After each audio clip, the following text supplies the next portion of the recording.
I'm Logan Karcher. I am the Director of Producer Programs with Illinois Grazing Lands Coalition.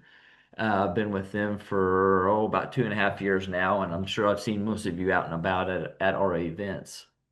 So when we started this webinar deal, it's actually through the hub. So we just received last fall a pretty sizable grant from the USDA and the NRCS, sorry, and to put in a collaborative partnering with Illinois Forage and Grazing Lands Council and University of Illinois Extension. Saw Travis Mateer was on here, so I want to give him a shout out on that. And so there are partners through this.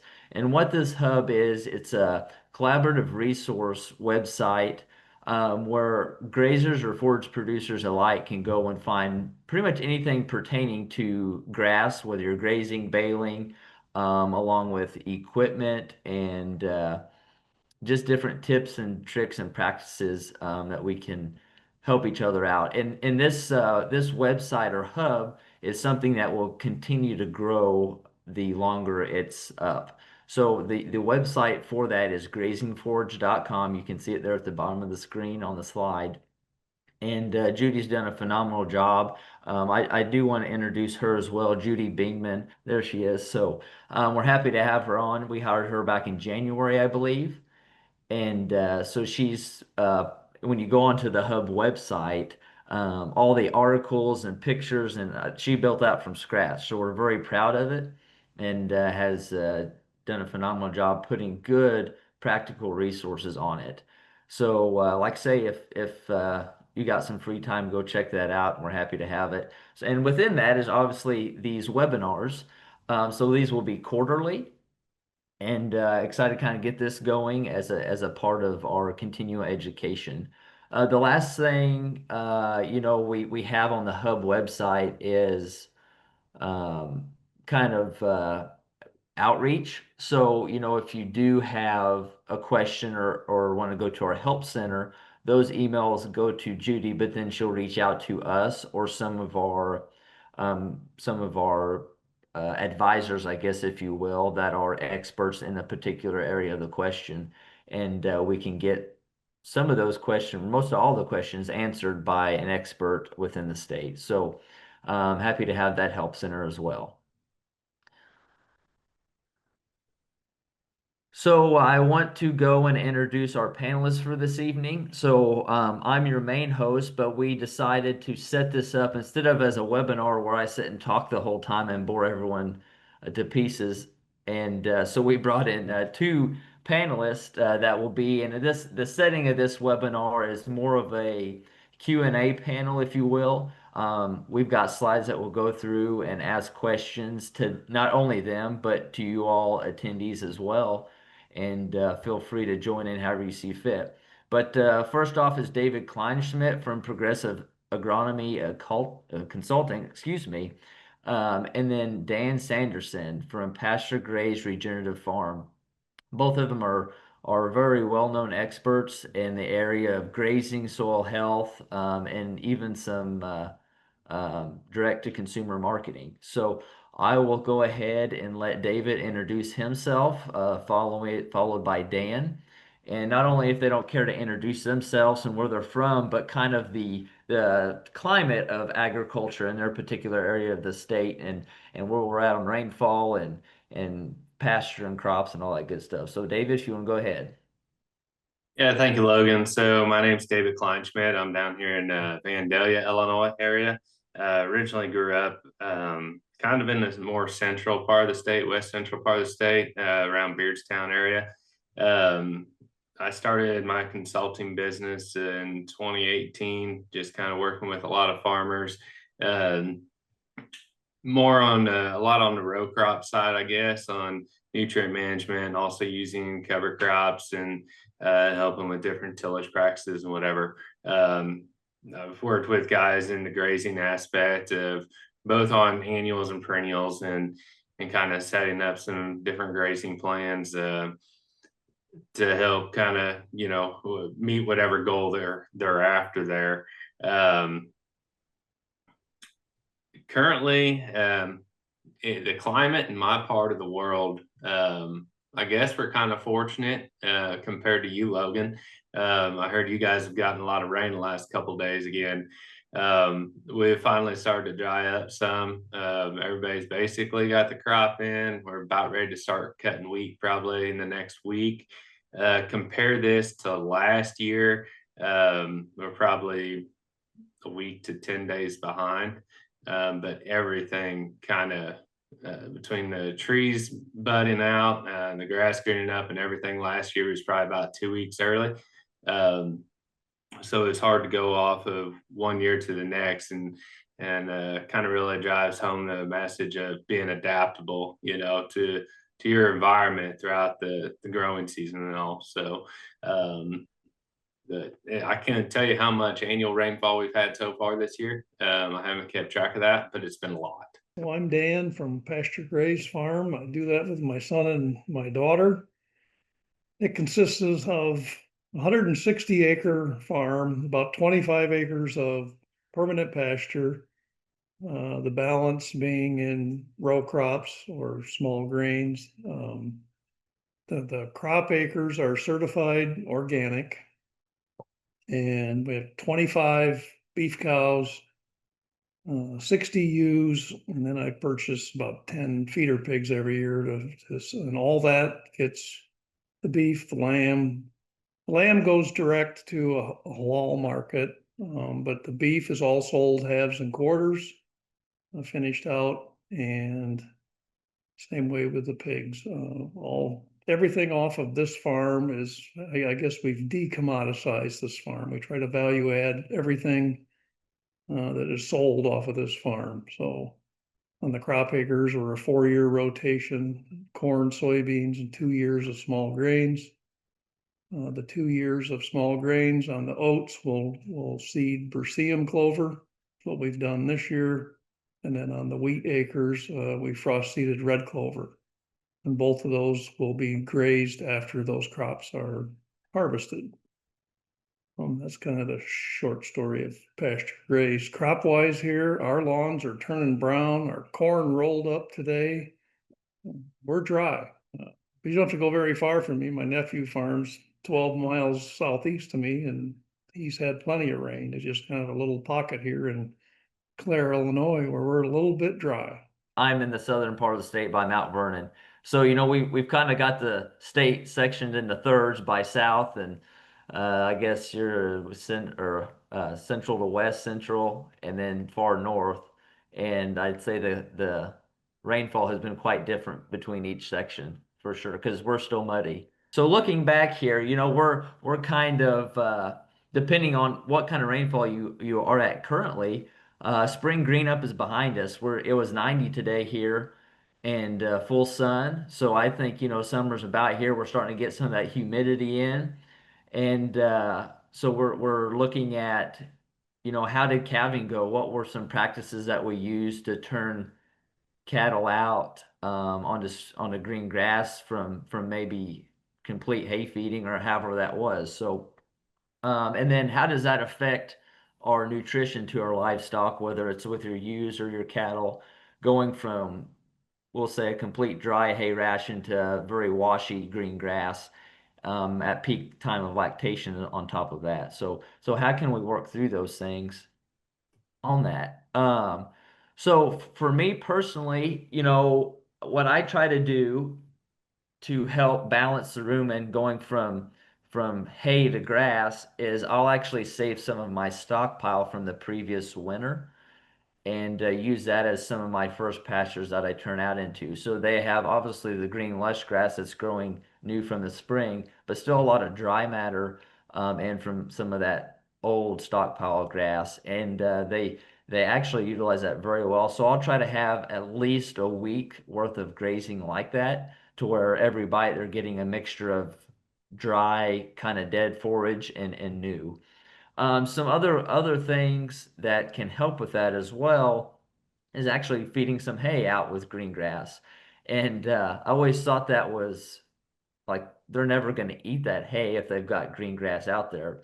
But I was running a little short on some of that old stockpile pastures, and I turned some of my yearlings out on straight new green grass. And I tried this hay deal this year, and they actually ate the hay way more than I thought they ever would have. So that was kind of a different thing to see, eating hay on green grass. But they you know, they didn't have the runs like they would have, and stayed full, and really did pretty good for me. So was happy to see that. Then when we look into, nutrition after the fact, which we calve in April and May. So a lot of times we're calving out on pasture. And again, anytime you can be on pasture versus feeding hay, the nutritional value will be significantly higher, even if it is, stockpile in the fall and winter. So we try to do that, and it really helps set our cows up before they're fully calved out and at their highest peak lactation, which is their nutritional demand is also at the highest at that point too.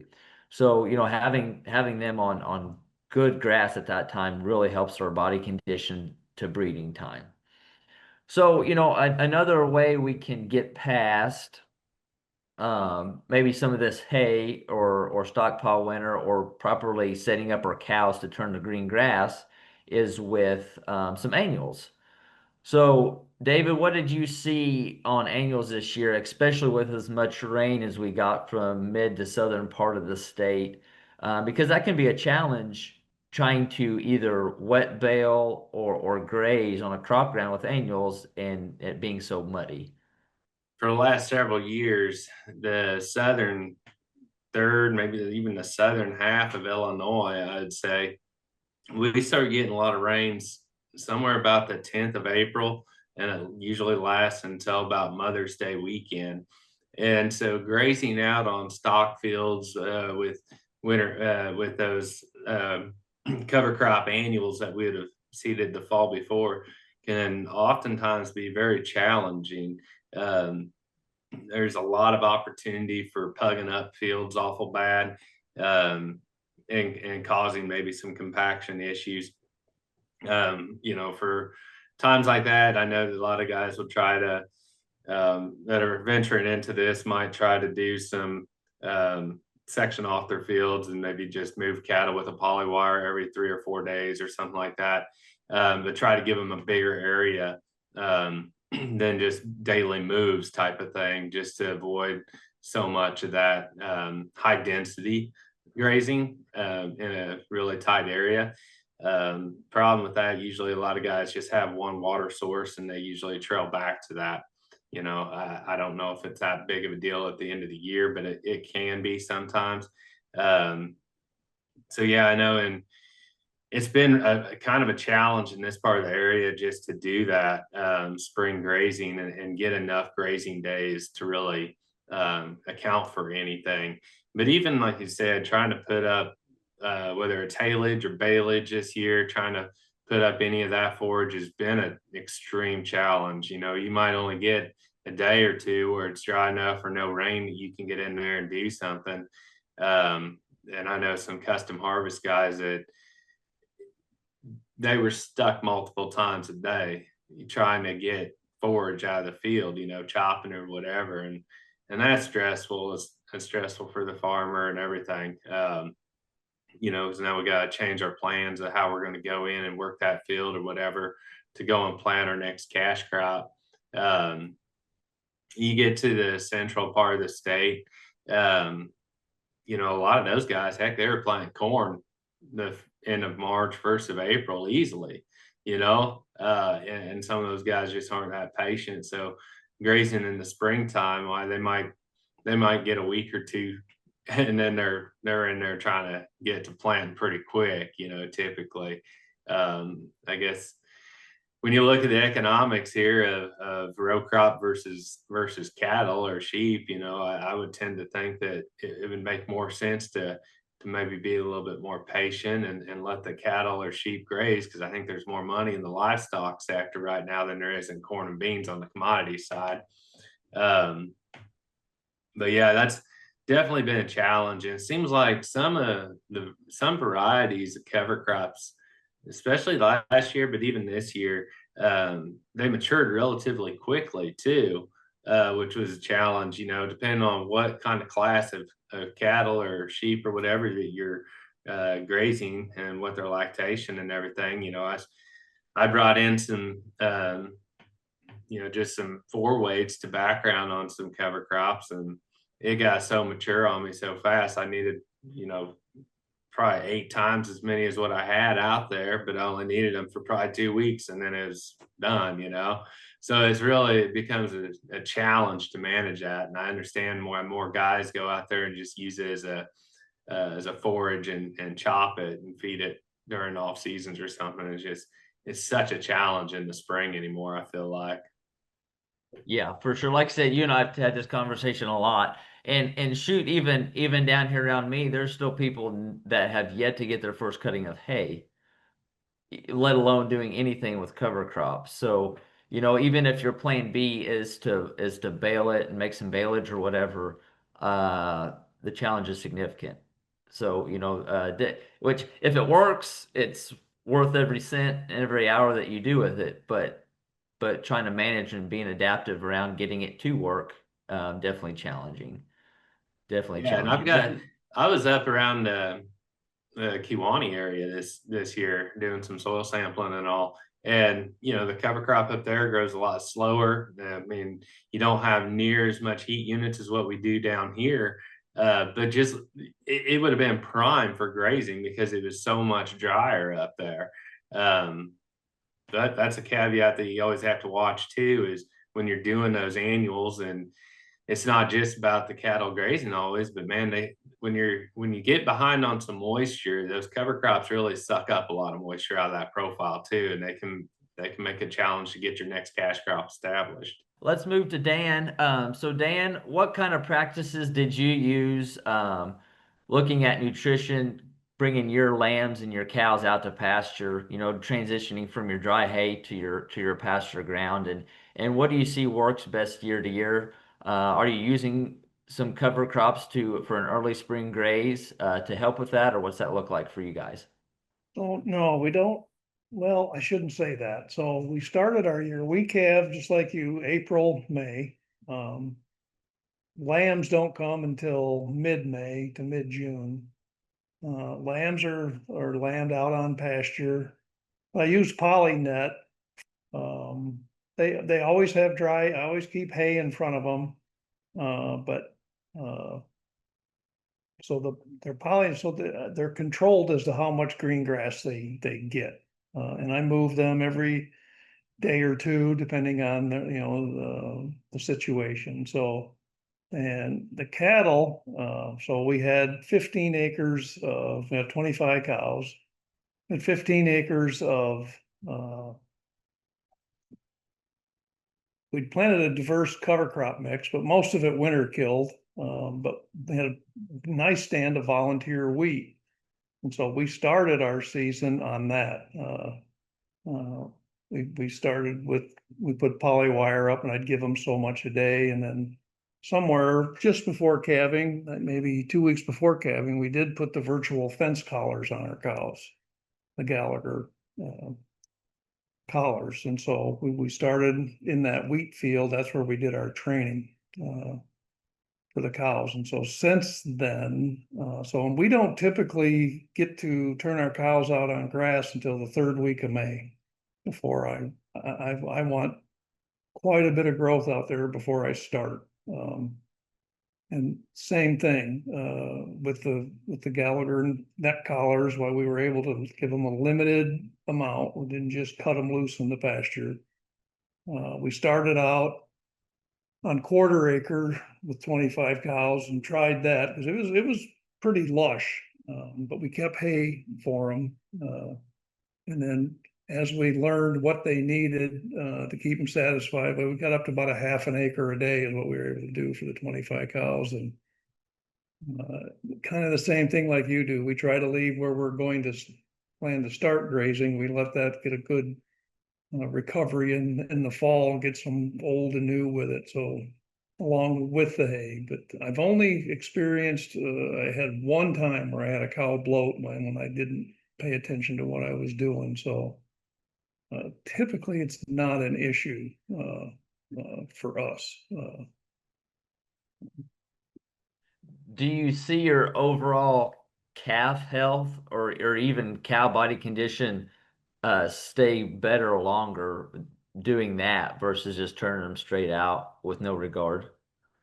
Yeah, I think our calf body condition is excellent. Now, we don't have collars. Here's what we don't have. We don't have collars on the calves. So the calves can go where they want. They don't typically go very far from mom, but they do go out ahead. But I haven't had any issues. I think they're going out and they're hand picking the good stuff before mom gets there, and they say that we should have, grow a heavier calf. I guess that remains to be seen. The collars are new to us. Sure. So you got a natural creep grazing system going up then, more or Right, less. right. Yeah, very good. Very good. Okay, so yeah, that's kind of, the season we all have been through and coming through now. And so what season are we in now? Summer's come on. A lot of us have our bulls turned out and our cow herd are working on our AI program. Uh, but especially with as wet as we were, I feel like our fescue seeded out extremely quickly this year, which I feel like I say that every year too, but this year seemed a little quicker. And I was more hesitant to turn my livestock out just because of the mud and trying to deal with that, not wanting to pug pastures up, even though my grass had plenty of cover. But like Dan said, I usually wait as long as I can, make sure the grass has plenty of good cover and dry matter out before I turn out. So anyway, going through that and learning how to manage some of these maybe over mature cool season forages, what we're going to do with summer annuals, and then what can we do to kind of set our bulls and our cows both up to be successful during the grazing or the breeding season. I'm sorry. So yeah, David, what can we do with our over mature cool season grasses? A lot of people think go straight to baling. You and I both, I know, disagree with that. So talk us through that of how we can manage that. Yeah, it's either straight to baling it or running a bush hog over it, right? Um, Baling up that mature grass is just baling up straw. I mean, the nutrient value is pretty low on it. So what you're going to feed that next winter to those cows is going to, or sheep or whatever it is going to be pretty poor quality. All that being said, if it's got some pretty good seed heads in it, if you were to maybe bale graze it in an area or roll it out or something in a thin area, that could be a viable option to actually doing some cheap seeding of a pasture, or maybe a silvo pasture area. I was actually up around Springfield area here this spring or a few weeks ago, and one of my friends up there had just fed hay out into a timber that he had cleared a couple of years back and opened it up quite a bit, and now there's a nice stand of grass growing in there from that. So that's always an option. But when you're looking at what class of cattle or livestock should you put on that mature type forage, to me it's more of your mature cows. You go out and throw a bunch of yearlings or stockers out there and trying to get, ultimately you're trying to get as much daily gain as you possibly can. You'll start to go backwards. Logan and I have talked about that too in the past. Like you graze those stockers up until, in our part of the world, probably the, 1st of July or so, and you'll have your most daily gain there. And after that, you go backwards pretty quick. So if you can keep it vegetated, that's great. But that's pretty hard to do because the amount of time that it takes to put on a new leaf in this cool season on the cool season forages during the warm season period is quite lengthy. And usually in our part of the world, we always say we're 2 weeks from a drought. We've yet to see that yet this year, but we'll probably get to it eventually. Well, it's going to stop raining and we're going to be needing some. So yeah, there's a lot of opportunity, I guess, to use some warm season annual forages in there of cover crops and stuff. the sedan grasses, the millets, things like that. And it's a great way to add a lot of diversity into a rotation. Um, if you've got wheat or small grain in your rotation, and if you've got livestock, I think that following that wheat with a warm season annual and being able to graze that is fantastic. You can take a lot of pressure off of your perennial pastures, let it regrow, let it catch up, um, build something that you can um, stockpile and kick those cows back out onto come closer harvest time, maybe, or something. But there's a few watch outs with, I guess, some warm seasons. You definitely have to watch, prussic acid issues. You definitely have to watch nitrate issues. Especially if you're grazing the lower to the ground with those. But they also grow really quick as long as you have decent moisture too. So typically I tell guys to start grazing them when it's about 32 inches or so, thigh high on me, I'd say. So you'd start grazing it and just kind of move across it relatively quickly. Maybe only take a third of it, maybe 20% or so. But you don't have to graze it real hard to get some good benefit out of it. The big question I get a lot of times is, well, should we fertilize it or not? Well, I think that just depends on the fertility of your land to begin with, and what your goals, are, of what you're trying to feed. And obviously, adding a little bit of fertilizer to that cover crop mix can increase the nutrient quality of it. So it can increase your protein and your energy.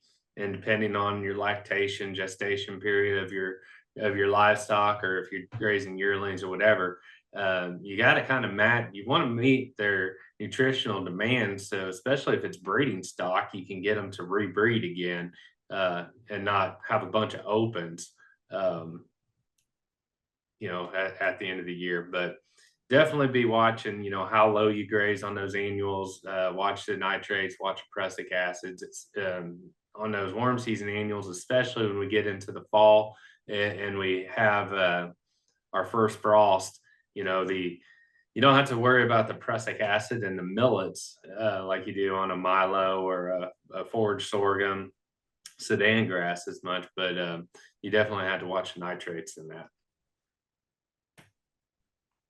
Yeah, and David, some guys doing some really cool things with Milo. You and I both do over in Missouri, planting it and letting it stand until winter and get some really good grazing days through winter on that. So utilizing that Milo as a grazing warm season annual. Um, and another thing I want to hit on, on managing, maybe spring green up or helping with those over mature fescues is utilizing outside livestock to manage the forage production. Whether that's custom grazing or buying in some trader type cattle, whether it's open cows or stockers or whatever, and just running them for 60 or 90 days while the grass is really growing, getting some weight on them, and then ship them when it starts to dry up in July and August, or even September if we got a fairly wet summer. So anyway, those are you think outside the box a little bit there and be adaptable with your stocking rates, knowing that you really want to kind of stock for more of your winter feeding capacity versus your spring. And that'll let you graze a lot longer into the winter time and use your stockpile forages more efficiently too.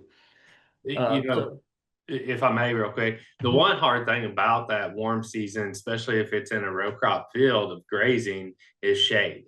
And we've talked about that too, shade and water.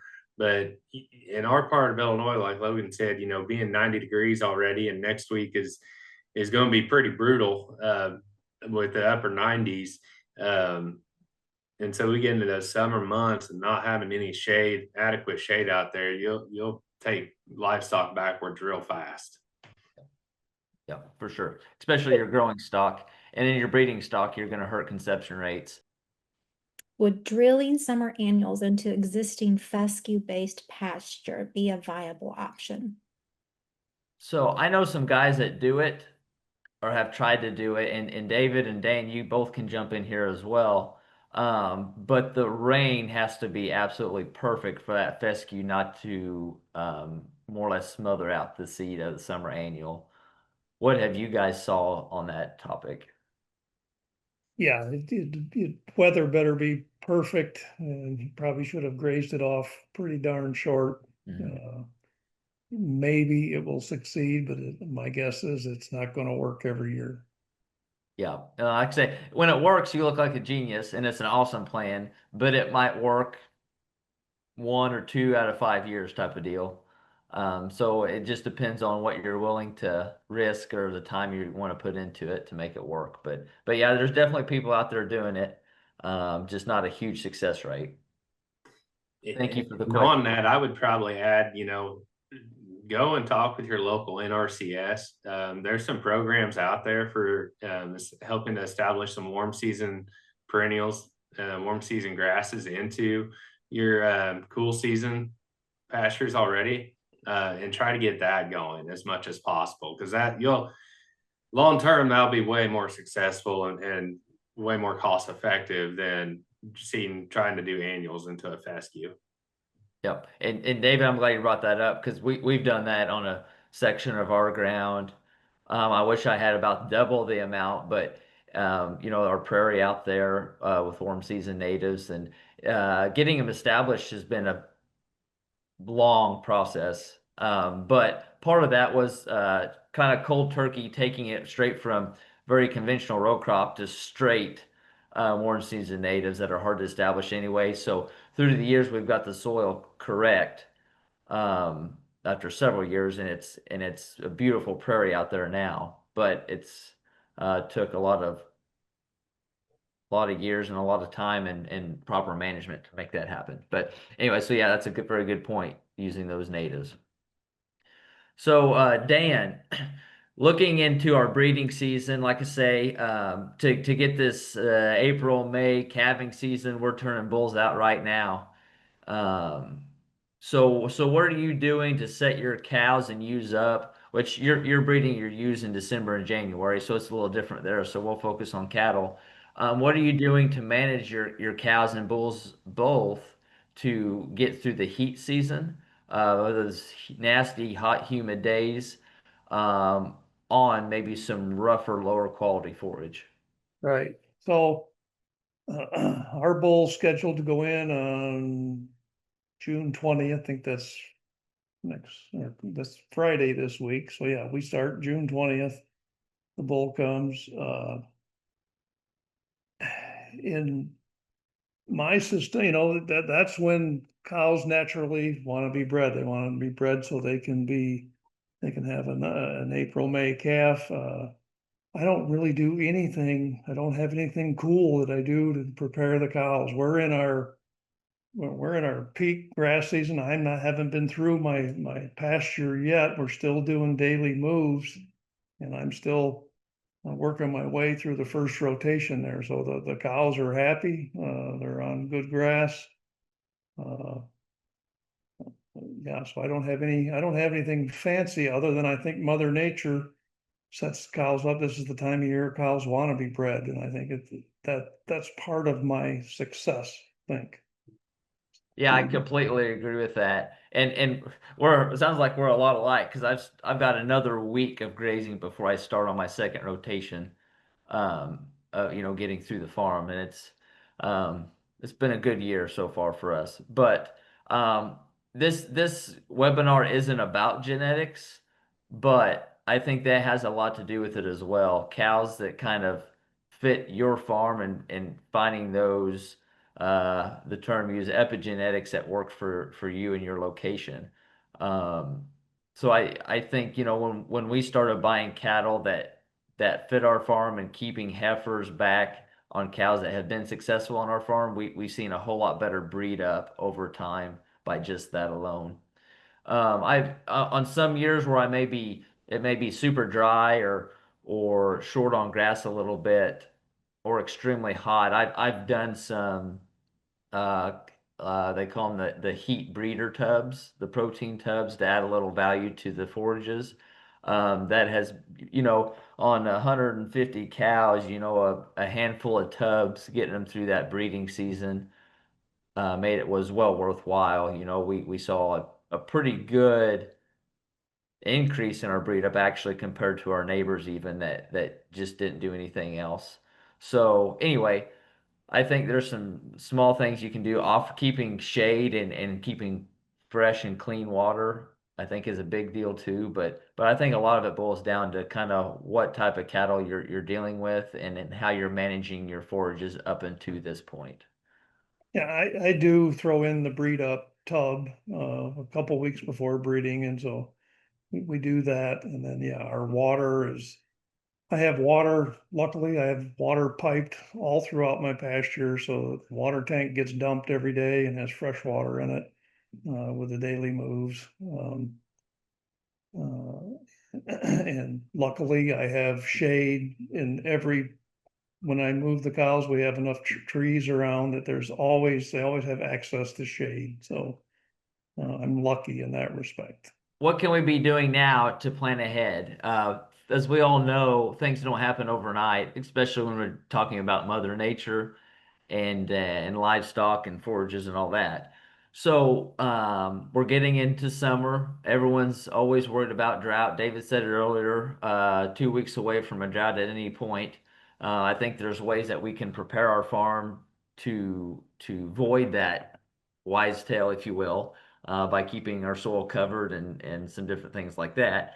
But and then going to the flexible stocking rate, like I mentioned, if you're bringing custom cattle on or buying stockers to take some of that spring green up or time when there's an abundance forage, it's a good time to destock those.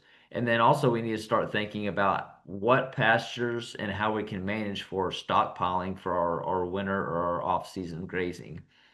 Um, so yeah, so David, how can we make the most out of our rain? Plain and simple, let's just not graze it to the ground, right? Right.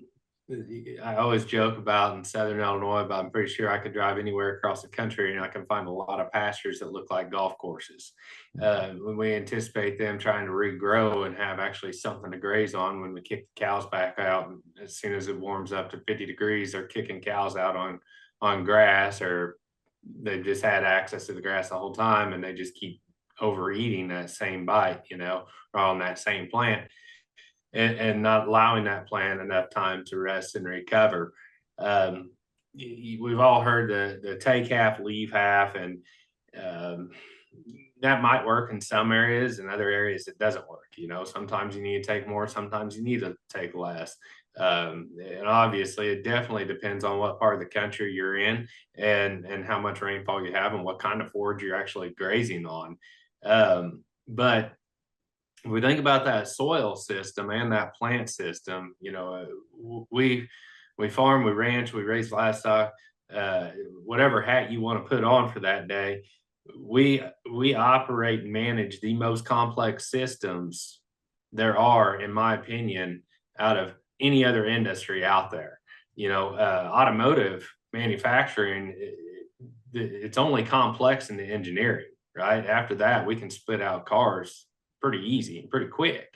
But with the weather and nutrient management and everything else that goes into farming, ranching, and raising grass and livestock and everything else, it's difficult, right? So if we think about our soil, if we're grazing it down to where it looks like our yards, there's a lot more sunlight that's going to hit that plant, or I'm sorry, that soil, which is going to increase the amount of evaporation that's going to occur. The other thing is that the tighter that you graze at, the more bites off of that plant that an animal will take. You start sloughing off roots. And so now when we get into, the June, July, August timeframe, when these cool season forages are going to take anywhere from 40, 50, maybe even up to 60 days to fully recover, depending on rainfall. If we take too much of that early on here in the first part of June, and we get into July, that plant sloughed off a bunch of roots to try to regrow vegetatively. And now we just created our own personal drought, basically, by overgrazing that. So we got to really watch that, we can keep that soil covered and residue on there, that's great. And that even goes for even when we're mowing hay or anything. I know a lot of these new hay mowers, disc mowers and everything, when you look at them, heck, they're scalping the ground. I've had a lot of guys tell me, you know, our alfalfa stands and our grass stands, they just don't last like they used to, and they're blaming it on the genetics of whatever they're buying. But you go out there and look at their setup, and their mowers are cutting the crowns right off, you know, so they're cutting it shorter than they are the grass in their yard and expecting it to last, and within 3 years that stands shot. It's the same thing with grazing. We gotta think about how we manage that ultimately. It's crazy to think about drought right now in my part of the country because, like I say, there's still mud everywhere, but it can turn around really quick. And I've just thought a lot about in this particular spring how much rain we've had, and am I doing a proper job of keeping that rain on my farm? You And know, the other part about drought management just isn't about your forage, but having a drought plan in place and looking at what livestock you have. You know, how old are your cows? What calves could be maybe early weaned? What cows need to go to market, or sheep or whatever? Have a running inventory on, you know, the 10% that need to go immediately. And at today's market price, if they need to go, they need to go. it's a win. You can't lose right now selling cattle. I will say the one thing, like that native prairie I was talking about, taking it out of row crop, very, very conventional row crop, to trying to throw it straight to a regenerative, very, very low input system was not successful. And that's why it's taken so many years to get the soil right. I think there's definitely steps we can take um, to kind of wean the soil off of all the inputs and get it back living and properly working for us. I know I've done a lot of bale grazing and hay unrolling in areas like that that have helped tremendously fast forward this plan. Yeah, I actually broadcasted some grass alfalfa mix back in, I don't know, first part of March, I think, into some really thin cover crop that was row crop ground. It's coming on pretty decent, but it's pretty thin. I got a lot of ragweed out there and everything. I mean, my plan for it is just to, if I can get a cutting off of it this year, fine. If I graze it, I graze it.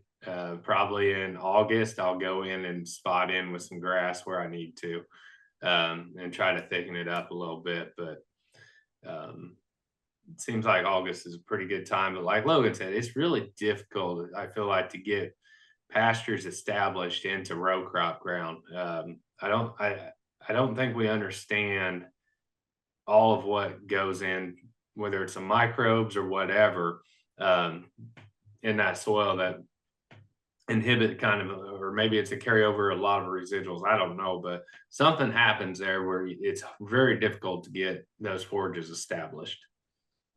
And I think there's a lot of recommendation on going with a couple cycles of annuals through that, a very high diverse annual seeding for a few years to try to get that soil back living and some things happening down there.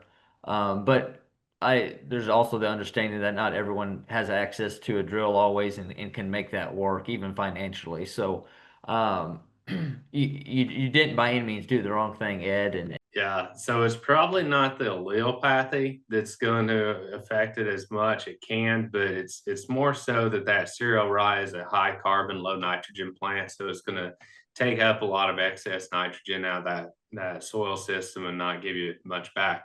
The other problem that you might run into is because you mowed it off, bat-winged it, or whatever.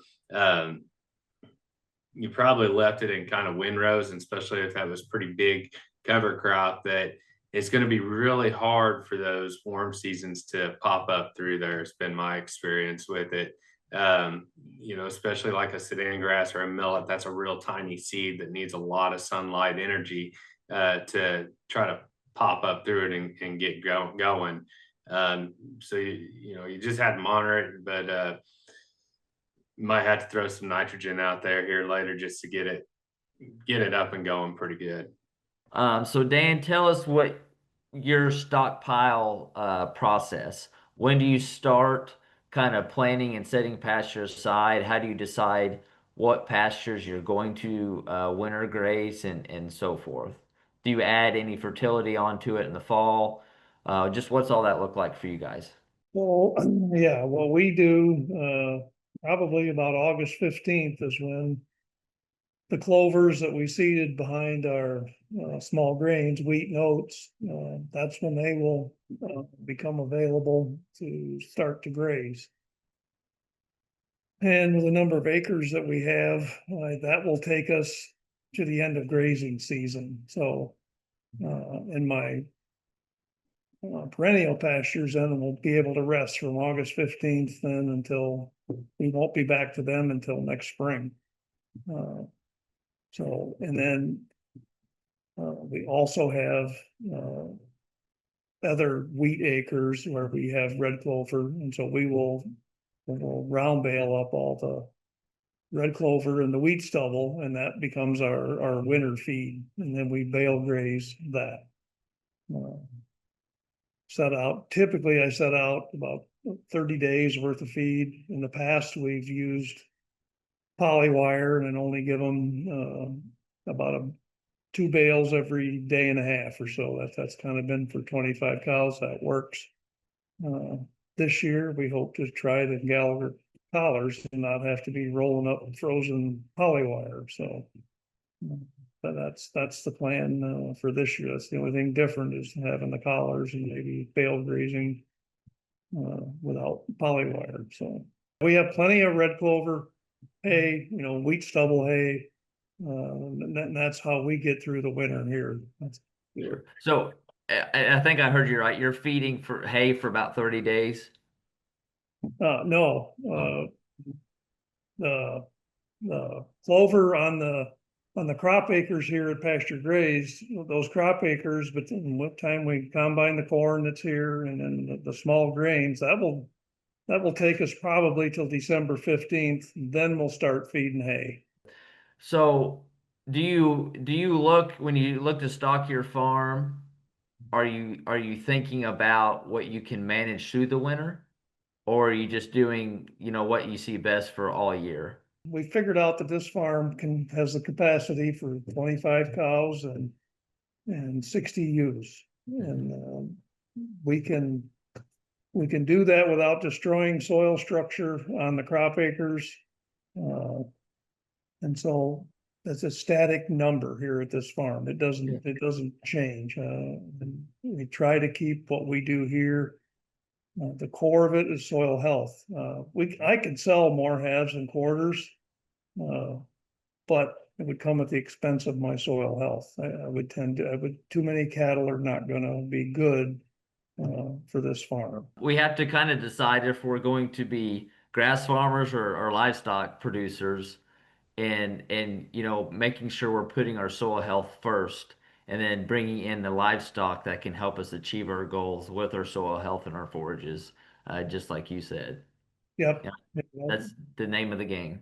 For us here on this farm, that's the core of what we do is we focus first on the soil health. And the expansion will come if we get that right.